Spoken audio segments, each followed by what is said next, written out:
भाईजान 5 किलो आटा चाहिए मुझे। अच्छा भाई अभी देता हूँ।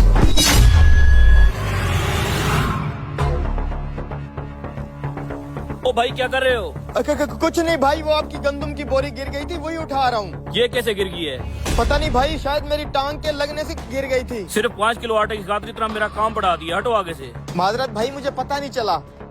अच्छा भाई, मुझे आटा नहीं, मुझे गंदम चाहिए, गंदम। अभी तो तुम कह रहे थे 5 किलो आटा चाहिए, ये अचानक तुम्हारा इरादा कैसे बदल गया?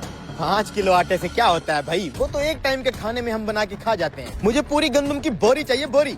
अच्छा पहले मुझे ये रायता तो साफ करने दो, जो आते ही तुमने पिला दिया है। जो कुछ तुझे चाहिए होगा मिल जाएगा, गंदम भी मिल जाएगी। खाम खा ही मेरा काम बढ़ा दिया है। कम से कम इस बोरी के अंदर 4-5 लाख रुपया होगा, लेकिन ये पैसे यहाँ आए कैसे? ओ, आजकल लोग चोर और चक्कू के डर से रजाइयों में, गंदम की बोरियों में पैसा छुपा के रखते हैं। किसी तरह इस बुड्ढे से ये गंदम की बोरी खरीद। নবী রোজা শরীফ দেখে যদি আপনার ভালো লাগে তাহলে লাইক সাবস্ক্রাইব করে যাবেন।